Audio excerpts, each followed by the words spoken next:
வெண்முரசு. சென்னா வேங்கை 22. வாசிப்பது சந்தீப். புலரியில் போரிசிரவஸ் விழித்துக் கொண்டபோது சாளரம் திறந்து உள்ளே ஒளி சரிந்து விழுந்திருந்தது. கண்கள் கூச மீண்டும் மூடிக்கொண்டு போர்வைக்குள்ளிருந்த வெப்பத்தை உடலால் அழிந்தபடி கவிழ்ந்து படுத்தான். போர்வைக்குள் இருந்த வெம்மை உணர கூடி வருவதாகவும் புழுங்கத் தொடங்குவதாகவும் கூட தோன்றியது. துயின்று கொண்டிருந்த போது இமைகளுக்கு மேல் விழுந்த ஒளி உள்ளே செந்நிறத்தை நிரப்பியிருந்தமையால்தான் விழிப்பதற்கு முன்பு புலரியிலும் அந்தியில் செவ்வொளி பரவிய கங்கையின் கரையில் நின்றிருப்பதாக கனவு கண்டோம் என்று எண்ணிக்கொண்டான். பின்னர் அது மலைமுகடுதானா என்ற ஐயம் எழுந்தது. திடுக்கிட்டவன் போல கையூன்றி புரண்டு அவ்வொளியை பார்த்தான். அறையை பார்த்த பின்தான் முந்தைய நாள்தான் துயின்ற அதே இடம் என்பதை உறுதி செய்து கொண்டான். போர்வையை காலால் விலக்கி எழுந்து நின்றான். கைகளை உதறி உடலை விரித்துக் கொண்டபோது புதிதாக பிறந்தெழுந்தது போல் தோன்றியது. கைகளை சிறுவன் போல் விரித்து அவ்வொளியில் காட்டி அடைந்தான். மெல்லிய தூசுத்துகள்கள் அதற்குள் பறந்து கொண்டிருந்தன. போர்வையை விலக்கிய போது அதிலிருந்து எழுந்த பொடி. பெரும்பாலும் மெல்லிய மயத்திகள்கள் அவை. அவன் சாளரத்தினூடாக வெளியே பார்த்தான். வெளியே ஒளிரும் நீர் போல வெயில் நிரம்பி நிற்கக் கண்டான். அவன் எழுந்த ஓசை கேட்டு உள்ளே வந்த பிரேமை நன்கு புலர்ந்துவிட்டது. மைந்தன் காட்டுக்கு சென்றிருக்கிறான் என்றாள். இவ்வளவு வெயில் இங்கு வருமா என்றான். காலையில் எப்போதும் நல்ல வெயில் இருக்கும். உச்சிப்பொழுதுக்குப் பின்னர்தான் இருளத் தொடங்கும் என்றபின் முகம் கழுவி வந்தால் உங்களுக்கு இந்நீர் அளிக்கிறேன் என்றாள். ஆம் என்றபடி அவன் தன்னுடைய மேலாடையையும் கழற்றிவிட்டு மெல்லிய உள்ளாடையுடன் இல்லத்தின் பின்பக்கம் சென்றான். மரக்குடைவுத் தொட்டியில் நிரம்பியிருந்த நீரில் கையால் அள்ளி முகத்தைக் கழுவினான். நீர் பனியென குளிர் கொண்டிருந்தது. தொட்டிக்குள் பனிக்கட்டி கரைந்து முனைகள் கல்லுடைசல் போல கூர்கொண்டிருந்தன. தண்ணீர் பட்டதுமே உடல் குளிரத் தொடங்கியது. சற்று நேரத்திலேயே உடலில் நடுக்கம் வருவதை உணர்ந்தான். அவ்வளவு வெயிலிருந்தும் கூட காற்றிலிருந்து குளிரை குறைக்க இயலவில்லை. முகம் கழுவிவிட்டு வந்து பிரேமை அளித்த கொதிக்கும் இந்நீரை துளித்துளியாக அருந்தினான். அவள் மேலாடையை அணிந்து கொள்ளுங்கள். இங்கு நெஞ்சு மறைக்காமல் இருக்கலாகாது. நெஞ்சுக்குள் இருக்கும் அனல் நம்மை நெடுநேரம் வெம்மையுடன் வைக்கும். ஆனால் எண்ணியிராது அணைந்துவிடும். அதன்பின் வாழ்நாளெல்லாம் மூச்சுத் திணறல் வரும் என்றாள். ஆம் என்றான். அவன் மலை வணிகர்கள் மூச்சுத் திணறல் நோய் வந்து துன்புறுவதைக் கண்டிருக்கிறான். தரைக்கு வந்த மீன் போல வாய் திறந்து மூச்சுக்கு தவிப்பார்கள். மூச்சு விடும்போது குழலோசை கேட்கும். அவர்களின் விழிகளிலேயே மூச்சுக்கு தவிப்பதன் ஒளி இருக்கும். அவள் எடுத்துக் கொடுத்த தோலாடையை அணிந்து அதன் முன்புற கயிறுகளை முடிச்சிட்டுக் கொண்டிருந்த போது வெளிமுற்றத்தில் உரத்த குரலில் என்னை தேடி வந்தவன் யார் என்று குரல் ஒலித்தது. அவன் திடுக்கிட்டு பின் உவகை கொண்டு கதவைத் திறந்து வெளியே சென்றான். இரு பெருங்கைகளையும் விரித்து முற்றத்தில் நின்றிருந்தவர் பால்ஹிகர் என்று அவன் உள்ளம் உணர்ந்தது. விழிகள் திகைத்தன. அவர் தன் முதுமையை இழந்து அகவை மீண்டு சென்றிருந்தார். கழுத்தில் தொங்கிய தசைப்பை மறைந்திருந்தது. உடலெங்கும் தளர்ந்து சுருங்கியிருந்த தசைகள் பருத்து இறுகிச் செறிந்திருந்தன. இமைகளில் மயிர் தோன்றியிருந்தது. நரையிலாத கருமயிர். அவர் நீயா என்னை தேடி வந்தாய் என்றபோது அவருடைய பற்கள் தெரிந்தன. மஞ்சள் நிறமான மாட்டுப் பற்கள். அவருக்கு பற்கள் இருக்கவில்லை என்பதை அவன் நினைவுகூர்ந்தான். நான் பால்ஹிகன். நீ என் எதிரி என்றால் வெளியே வா என்றார் பால்ஹிகர்.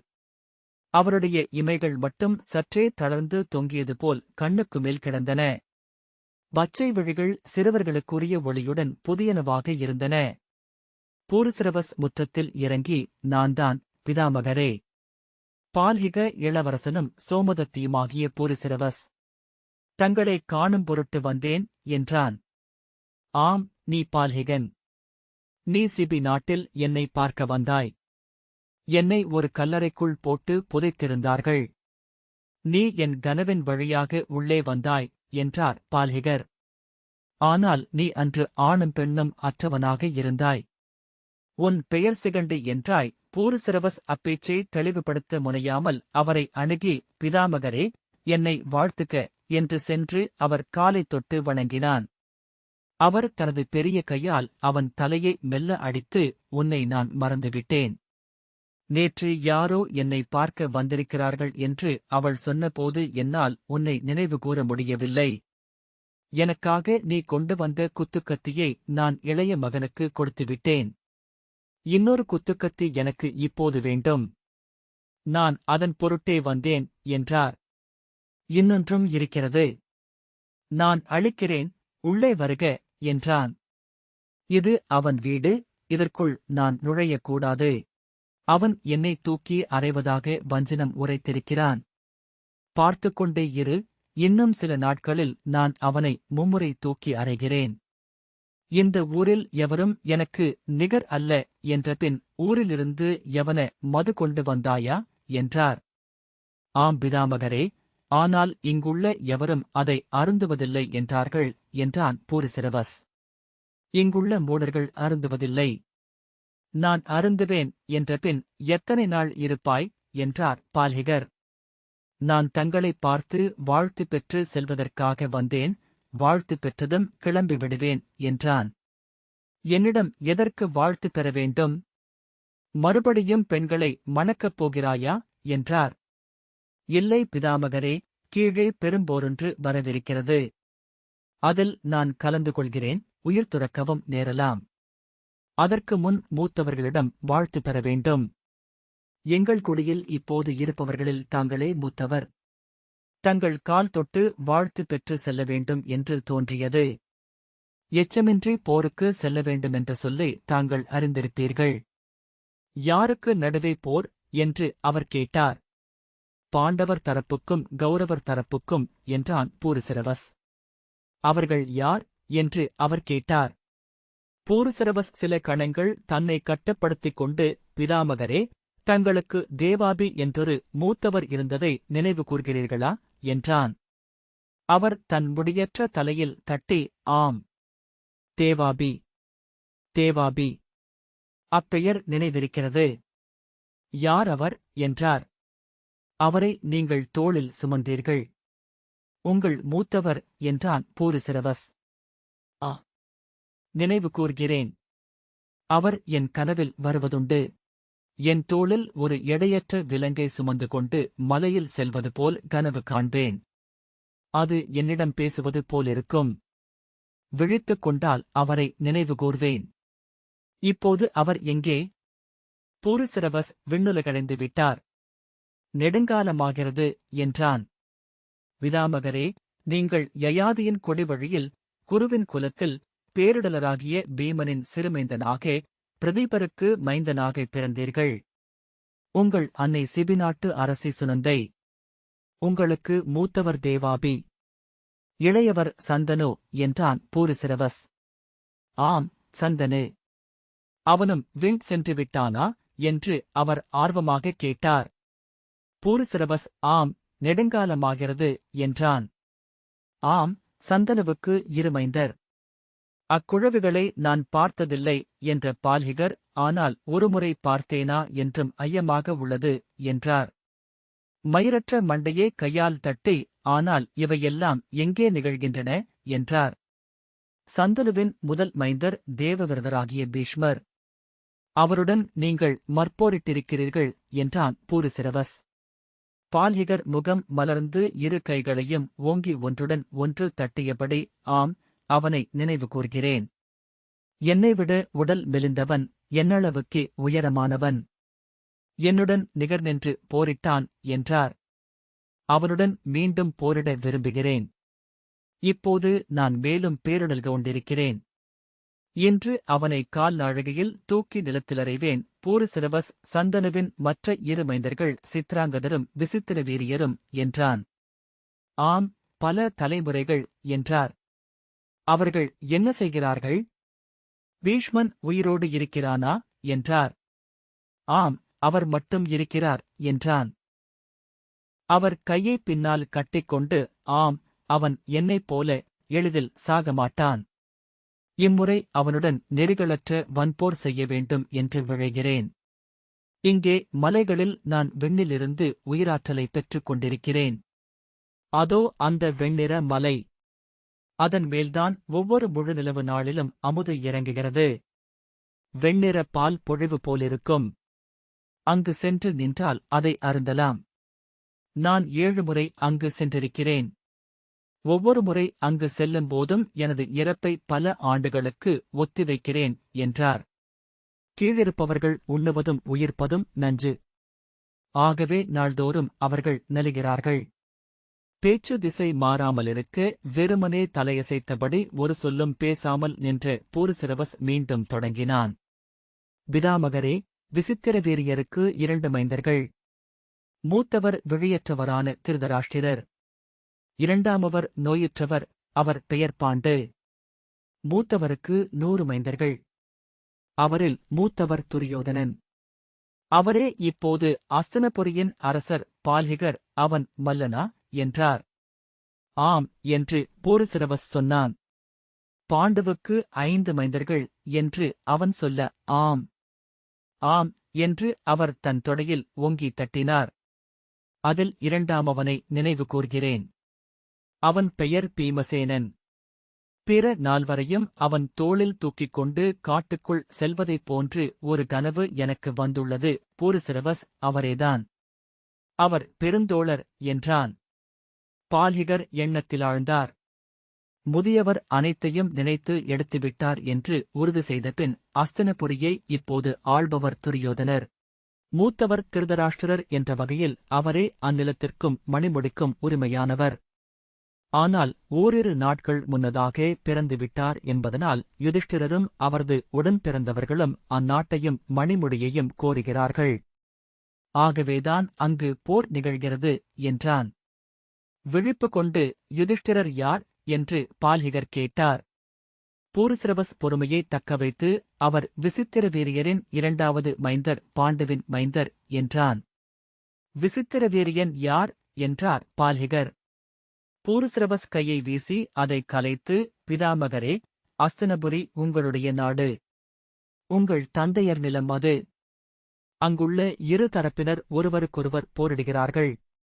துரியோதனர் நெறிகளின்படி நாடாள்கிறார். யுதிஷ்டிரர் நெறிமீறி அந்நிலத்தைக் கோருகிறார் என்றான். அவ்வாறு க்ஷத்திரியரிடையே போர் நிகழ்வது அரிதாயிற்றே.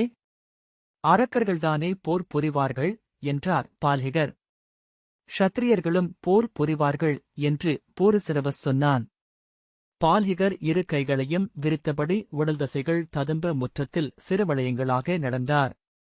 பின்னர், ஆகவே அங்கு போர் நிகழவிருக்கிறது, இல்லையா? மற்போர்தானா என்றார். இல்லை, பிதாமகரே. 2 தரப்பிலும் பல லட்சம் படைவீரர்கள் திரண்டிருக்கிறார்கள். அங்கு நிகழவிருப்பது பல நாட்கள் நீடிக்கவிருக்கும் மாபெரும் போர். பல லட்சம் வீரர்கள் இறந்து விழக்கூடும் என்றான் பூருசிரவஸ். லட்சம் என்றால் என கைகளை விரித்து, அந்த அளவுக்கா என்றார். எண்ண முடியாத அளவுக்கு என்றான்.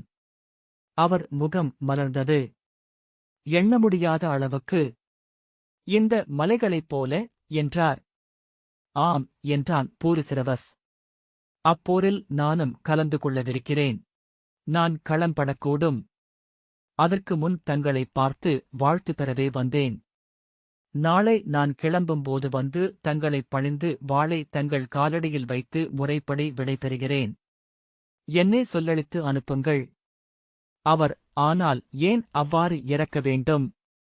வென்றவர்கள் என்ன செய்யப் போகிறார்கள்? அவர்களுக்கு என்ன பரிசு அளிக்கப்படும் என்றார்.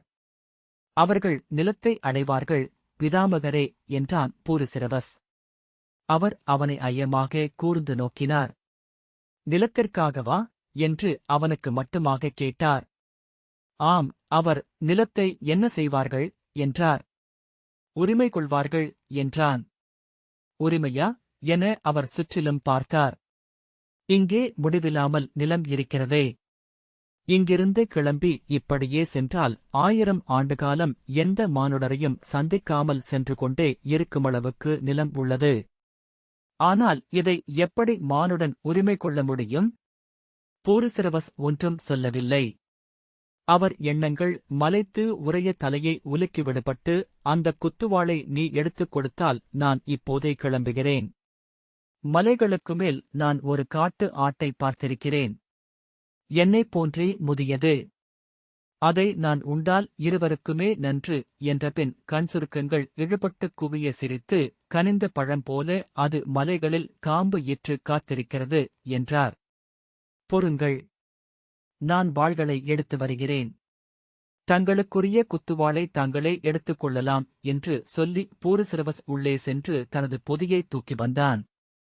அதை முற்றத்தில் விரித்து அதிலிருந்த குத்துவாட்களைக் காட்டினான்.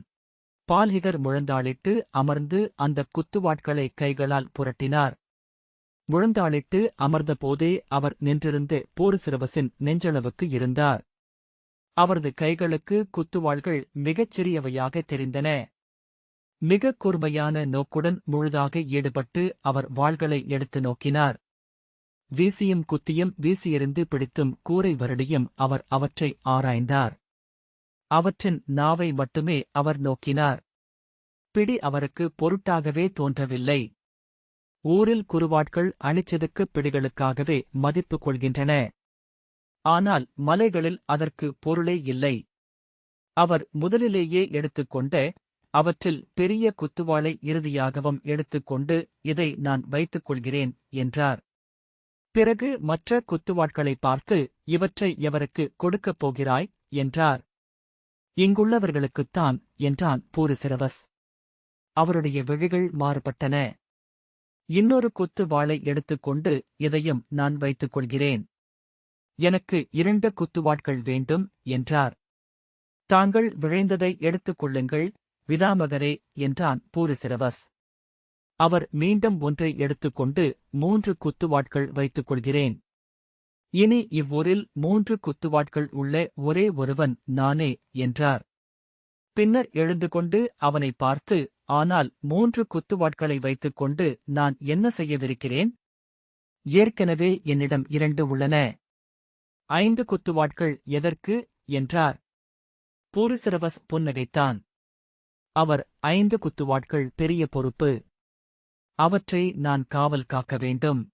ஒரு குத்துவாள் என்றால் என் இடையிலேயே வைத்துக் கொள்வேன் என்றபின் பிற 2 குத்துவாட்களையும் வைத்துவிட்டு, நன்று, நீ செல்லும்போது என்னிடம் வா. உன்னிடம் என்ன சொல்ல வேண்டுமென்பதை என்னிடம் முன்னரே சொல்லிவிடு.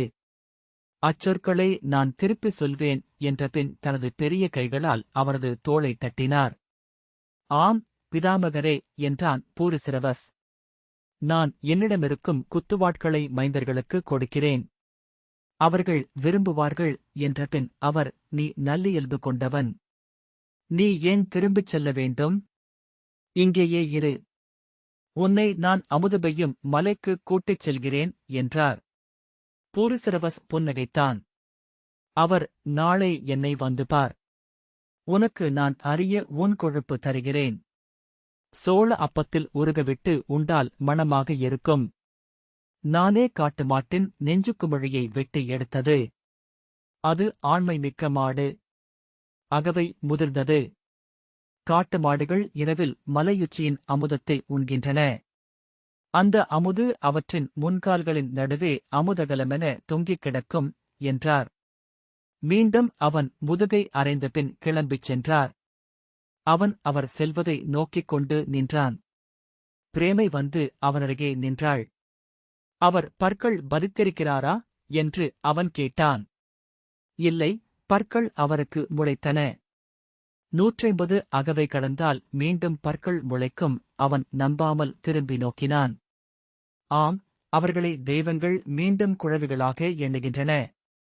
அவர்களின் முகம் குழந்தை போலவே தோன்றும். உள்ளமும் குழந்தைகளுக்குரியது என்றாள். அவர் எவர் எதை கேட்டாலும் கொடுத்து விடுவார். எவர் அளித்தாலும் உண்பார். அவருக்கு அச்சமென்பதே இல்லை என்று அவள் சொன்னாள். மூத்தவள் ஹஸ்திகை இறந்தபோது ஒருநாள் முழுக்க மலைமடிப்பொன்றில் சென்று படுத்துக்கொண்டு அழுதார்.